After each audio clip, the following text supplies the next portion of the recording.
সরকারের কোনো কল্যাণ বয়ে নিয়ে আসবে না।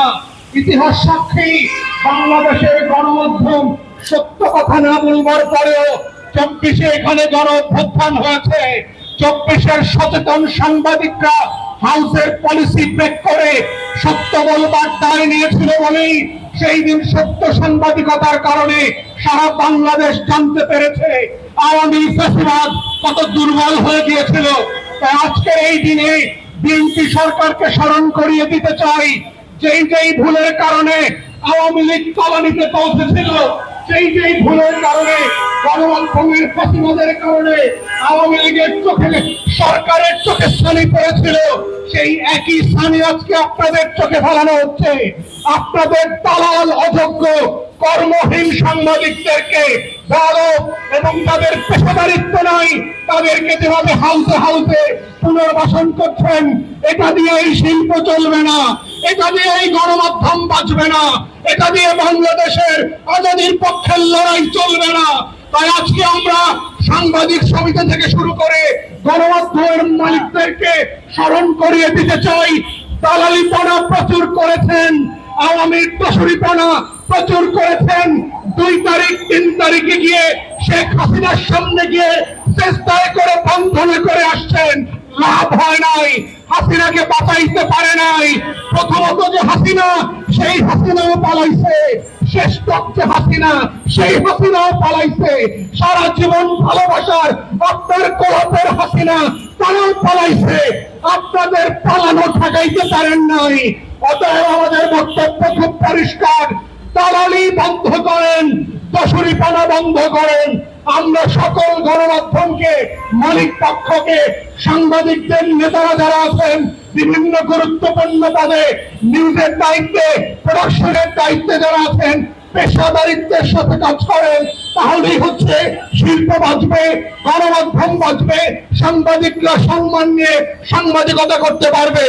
সর্বশেষ বলতে পারছি, যেটা বলতে চাচ্ছি, আজকের এই গণমাধ্যমের একটা গুরুত্বপূর্ণ বিষয় যখন এখানে অবস্থান কর্মসূচি হচ্ছে, বাংলাদেশের অধিকাংশ টেলিভিশন এখানে আসে নাই।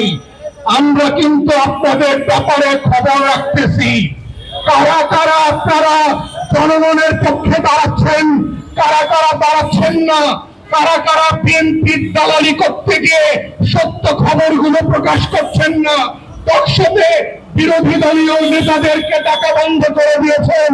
এই ধরনের সকল বাস্তবতা ডিজিএফআই, এনএসআই, এসপিদেরকে দিয়ে গত 17 বছর করা হয়েছিল। আপনাদের পার্থক্য হচ্ছে আওয়ামী লীগ যে বদমাইশিটা 4 বছর 5 বছর সময় নিয়ে শুরু করেছিল, আপনারা সেটা 3 মাসে শুরু করেছেন। আপনাদের কপালে কিন্তু শনি আছে, মাথায় রাখেন। 24-এর তরুণরা কিন্তু ঘরে ফিরে যায় নাই। অতএব আমাদের বক্তব্য খুব পরিষ্কার, আমার সহকর্মীর মতো আমি একইভাবে বলছি, আমরা কোন গণমাধ্যমের বিপক্ষে নই, কোন টেলিভিশন, কোন রেডিও, কোন পত্রিকার বিপক্ষে নই, কারো দালান ভেঙে দেওয়া, কোন পত্রিকা অফিস চালিয়ে দেওয়ার পক্ষে নই। কিন্তু আমরা চাই প্রত্যেকটা গণমাধ্যম আজাদীর পক্ষে থাকবে, বাংলাদেশের অস্তিত্বের প্রশ্নে থাকবে, সরকারের সমালোচনা করবে, বিরোধী দলকে কথা বলবার সুযোগ দেবে। এই গণতান্ত্রিক মূল্যবোধের ভিত্তিতে যদি গণমাধ্যম না চলে, তাহলে সেই গণমাধ্যম দালালে পরিণত হবে। আপনাদের টেলিভিশন না দেখেও আমাদের কিন্তু আওয়ামী লীগের সময় চলছে, আমরা আপনাদের টেলিভিশন তখন দেখি নাই। পৃথিবীতে বাদামি লেবুর চাষ আমরা দেখি নাই, তাতে আমাদের টাকা পড়ে নাই। আমরা বাংলাদেশে ছিলাম, আপনারা আমাদের নিউজ কভার না করলেও, টকশোতে না ডাকলেও গণমাধ্যমের বিকল্প মাধ্যম শুরু হয়েছে, তৈরি আছে। অতএব মনে করবেন না বাংলাদেশকে আপনারা জিম্মি করে বেঁচে থাকতে পারবেন, আপনার ব্যবসা টিকায় রাখতে পারবেন। তাই আপনাদেরকে অনুরোধ করছি, আহ্বান করছি, for God's sake come back to common sense. পেশাদারিত্বে ফিরে আসেন, সরকারের গুড বিজনেস যেটা আছে, গুড প্র্যাকটিস গুলো করেন, সরকারের সাথে বসেন। ইতিমধ্যে আমরা দাবি করেছি সাংবাদিকদের ওয়েজ বোর্ড গঠন করা হয়নি অনেক বছর।